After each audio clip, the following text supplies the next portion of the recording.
janeiro 17, Gênesis 41, a ascensão de José.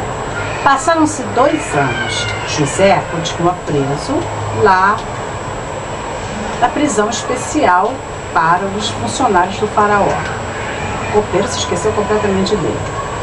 O faraó tem um sonho em que ele está de pé no Nilo, que é aquele rio principal do Egito, e ele vê 7 vacas gordas e bonitas andando na margem do Nilo.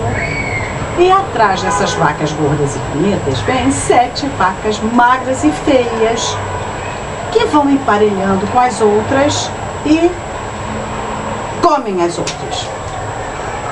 O faraó acorda assustado. Aí ele dorme de novo. Aí ele tem outro sonho, que ele vê brotando 7 espigas lindas, suculentas, e depois 7 espigas esmirradas.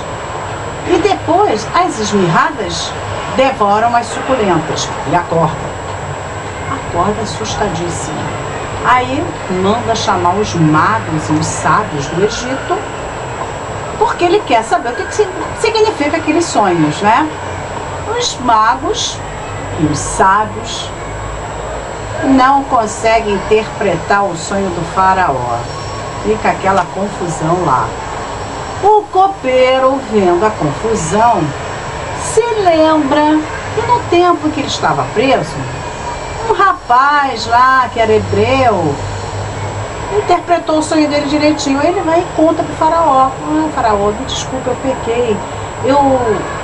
Quando eu estava na prisão, que o faraó mandou e tal, eu tive um sonho, eu e o padeiro, nós tivemos um sonho, nós contamos para esse rapaz, e esse rapaz que estava lá interpretou direitinho o sonho e disse o que ia acontecer, e aconteceu exatamente conforme ele disse. O faraó manda trazer esse rapaz agora, rapidinho.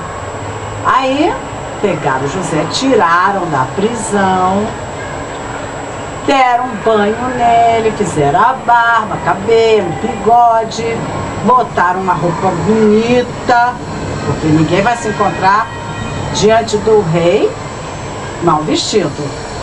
E ele foi se encontrar com o faraó. Então o faraó chegou para ele e falou: me disseram que a gente conta para você o sonho e você interpreta. Quem sou eu, faraó? Quem interpreta é Deus, e certamente Deus tem uma boa interpretação para os sonhos do faraó. Quais são os sonhos? Aí o faraó contou o sonho para ele. Então o José falou: olha, isto significa que Deus está mostrando a faraó o que ele vai fazer. As 7 vacas gordas e bonitas representam 7 anos de fartura que vai haver na terra do Egito. As magras representam 7 anos de escassez que se seguirão a estes 7 de fartura.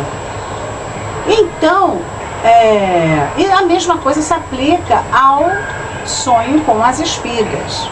Como foi dúplice o sonho, isto significa que Deus realmente vai fazer isso, e rapidamente. Portanto, o meu conselho ao faraó é que o faraó pegue um homem sábio, um homem esperto, inteligente, e o constitua sobre toda a terra do Egito, para tomar conta da terra do Egito, e mais administradores para cada cidade, que irão armazenar os mantimentos. Na época da fartura, 1/5 dos mantimentos vão ser armazenados, para que quando chegue a época da escassez, haja pão na terra do Egito. O faraó e os conselheiros do faraó ficaram impressionadíssimos com o José. Não só porque ele conseguiu interpretar o sonho, mas também pelo conselho que ele deu. O José era esperto, né?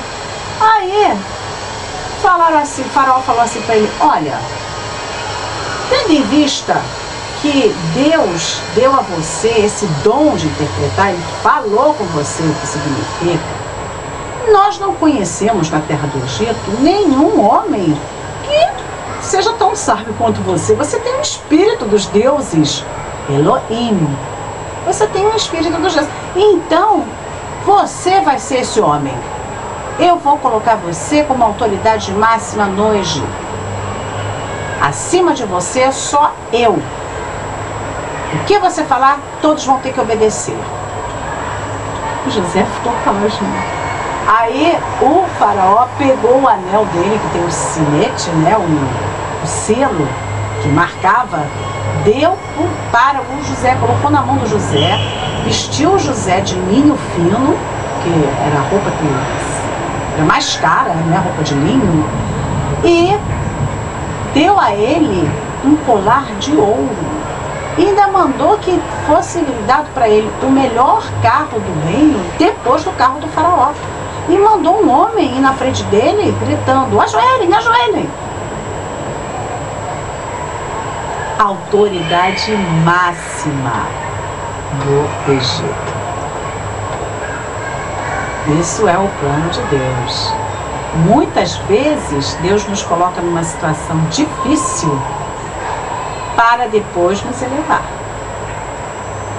A gente às vezes precisa passar por situações constrangedoras para aprender a ser humilde, né? Aprender a obedecer para depois saber mandar.